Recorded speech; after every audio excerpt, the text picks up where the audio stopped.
Hartlike goeienaand en baie welkom by ons woensdag aand oordenking. Dis dan ook ons laaste oordenking vir hierdie kwartaal en dan sal ons weer na die vakansie sal ons hervat. Ek hoop dat dit met elkeen goed gaan en dat elkeen ook 'n baie mooi vakansie gaan hê en rustyd hê en somme net baie seëninge mag ervaar.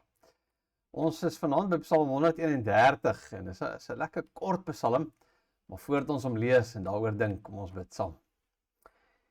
Hemelse God en Vader, dankie vir u woord. Dankie dat ons u deur u woord beter kan leer ken en dat u woord ons ook leer van wie en wat u is, dat ons u hart daarin kan raak lees. En ook as ons hierdie psalm vanaand oordink, Here, mag u dit ook laat inslag vind. Mag ons hoor, mag ons leer, mag ons ook ons rus vind in u, want u is ons enigste Here, ons God, ons fondasie, ons rots, ons anker.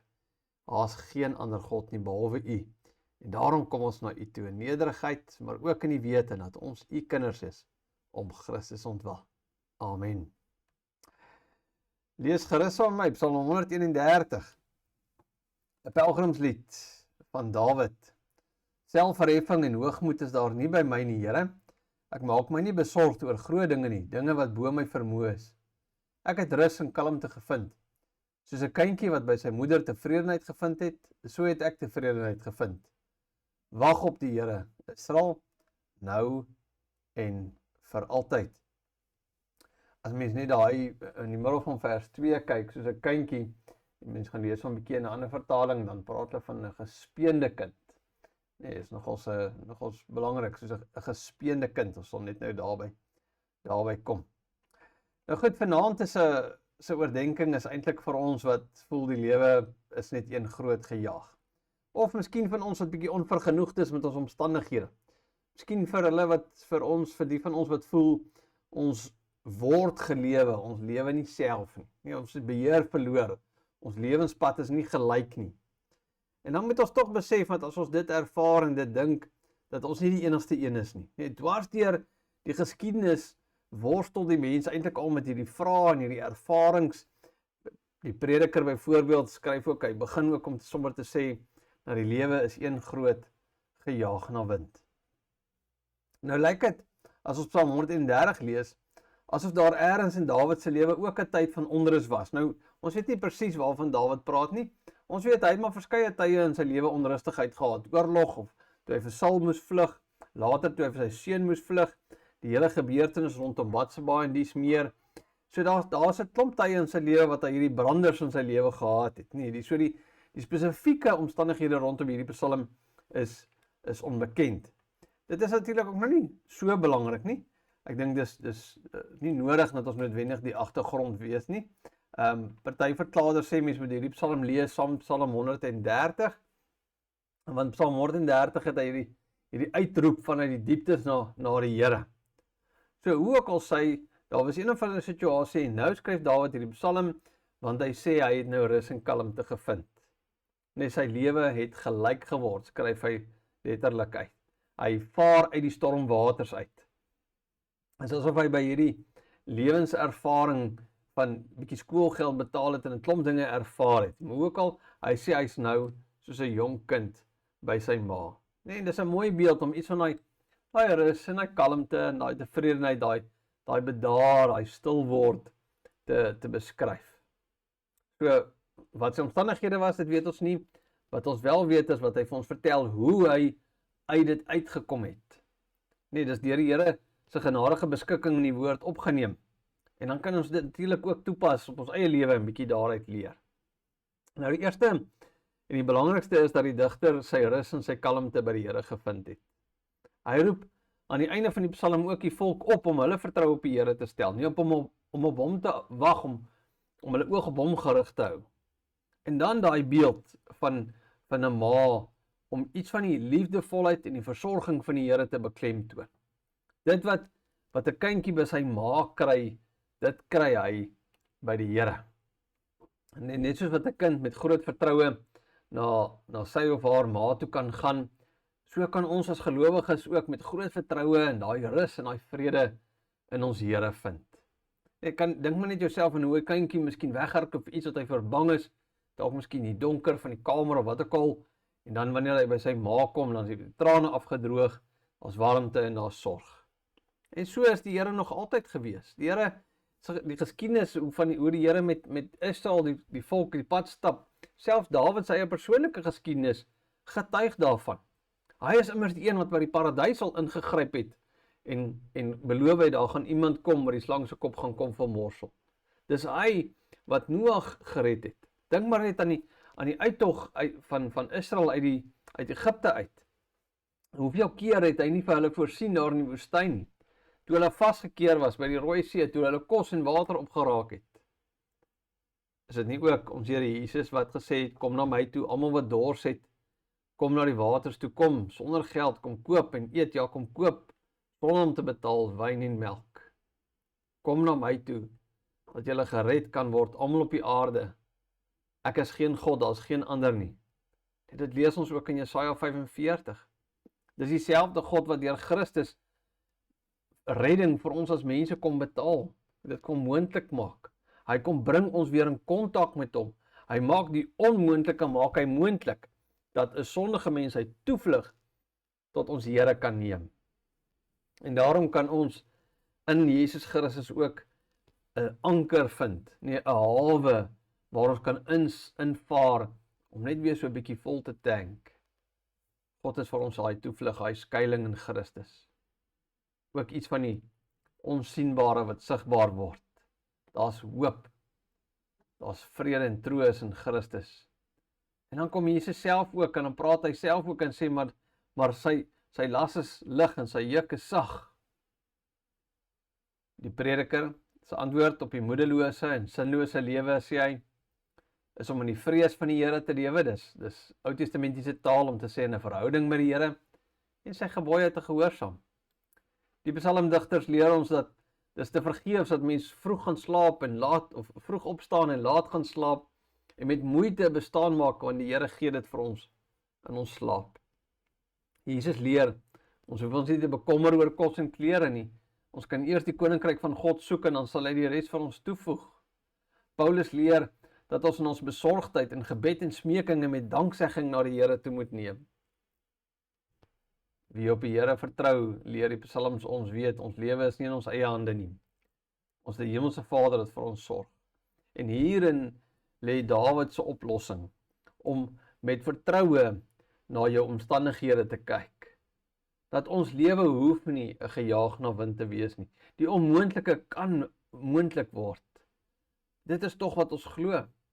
Dit is om te hoop op die dinge wat ons nie sien nie. En daarom hierdie beeld wat ons na verwys het van die gespeende kind.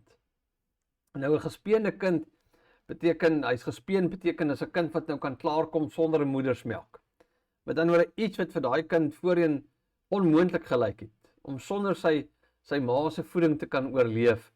Dit het nou verander, dit is nou moontlik.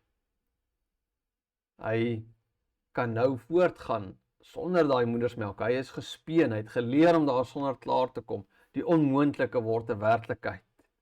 En miskien is dit hoe ons ook baie keer na ons omstandighede kyk. Nee, dit lyk net vir ons onmoontlik dat die Here hoegenaamd enige uitkoms hierop kan gee. En tog is dit moontlik. So die geheim is geleë in die feit dat 'n gelowige in 'n verhouding met ons Here staan. Hy is die een wat 'n verskil maak. Hy is die een wat vir ons sin gee in ons betekenis in ons lewe. Maar nou is daar ook 'n opdrag in hierdie Psalm. En die eerste wat opval is na daai rus waarvan Dawid praat. Dis nie sommer net iets wat van self gekom het nie. Hy sê hy het sy siel tot bedaring gebring. Gaan lees gerus die Psalm in 'n 53 of 2020 vertaling. Hy het rus gevind, maar dit impliseer dat hy aktief daarvoor gesoek het. Ek dink dat ons soms maar net aangaan met die hoop dat dinge ergens beter gaan. Ons gaan maar net saam met die stroom en ons hoop maar ergens is daar uitklimplek. Miskien eendag sal daar is kom. En dan kom dit nie. En dan word die stroom net al hoe erger en al hoe moeiliker om eintlik daar uit te kom. So hierdie Psalm 131 sê ons rus by die Here, maar ons moet dit ook aktief gaan soek. Ons moet teen die stroom staan, regop gaan staan en bietjie kyk, waar is die rus? En hoe sterker die stroom vloei, natuurlik hoe moeiliker is dit om te gaan regop staan. Dis nie sommer iets wat oornag gebeur. Nou wat doen hierdie psalmdigter? Of wat doen hy eerder, wat doen hy nie? Hy sê, Here, my hart is nie hoog en my oë is nie trots nie.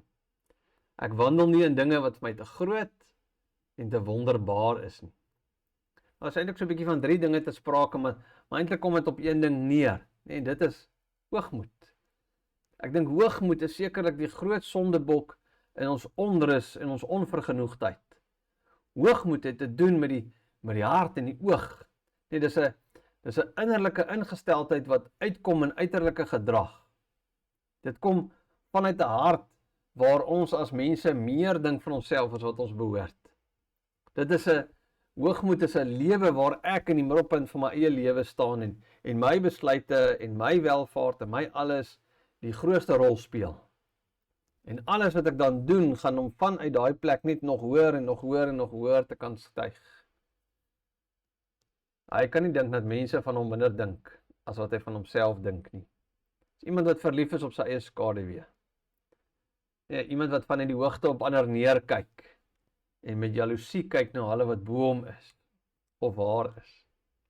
Altyd bedreigd voel deur die mense rondom hom of haar. Dis 'n gesindheid van oë vol trots. En Spreuke 30 vers 13 praat van 'n geslag wat 'n mens nie anders kan as om hoogmoedig te noem nie.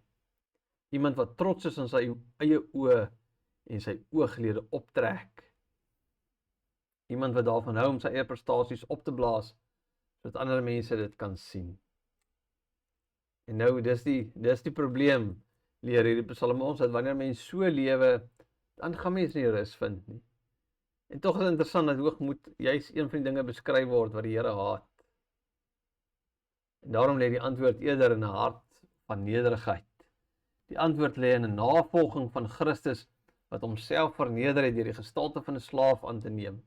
Dit lê in die gesindheid van diensbaarheid deur ander hoër te ag as jouself, om niks te doen uit eersug en selfsug nie. En dan is dit sekerlik, ons almal sekerlik maar 'n streek hoogmoed weg, nie waar nie. Omdat ons lewe om onsself draai en baie keer is die Here nie deel van ons prentjies nie. Ek glo, maar ek glo eintlik ek sal 'n bietjie self regkom ook. Die ander groot sondebok wat ons ook maar te doen het is iets van daai om heeltyd beter as ander te wil wees. Om jouself te begewe op plekke wat regtig nie tot seën van ons is nie. Die digter skryf ook dat hy nie 'n strewe het na dinge wat te groot en te wonderbaar vir hom is nie. En dan kan ons ook maar dink, dit is ook iets wat ons onrustig maak. Nie om altyd net meer en beter en groter te wil wees. Om mense wat ons dink bo ons is as maatstawig te gebruik van waar ons moet wees. En dan val mense in daai jaloesie en daai selfbejammering. En dan het mens geen rus nie. En daar's natuurlik niks fout met gesonde ambisie en 'n begeerte om vooruit te gaan nie. Dit gaan hier oor 'n soeke na die onverkrygbare. Dit gaan daaroor om hoog te vlieg met vlerke wat die Here nie vir jou gegee het nie. Dit gaan oor daai onvergenoegdheid van ek het nooit genoeg nie, ek is nooit tevrede nie, en dit is soos 'n kanker wat vreet. Paulus skryf in Filippense 4 vers 4 dat hy homself geleer het om tevrede te wees met alles wat hy uit die hand van die Here ontvang. Dit verg wysheid, nie waar nie. Die antwoord vir die probleem van hoogmoed lê uiteindelik in 'n geesvervulde lewe. Deel van die vrug van die gees is selfverloning en nederigheid. Jy sien, dis nie eintlik dinge wat eie is aan ons as mense nie.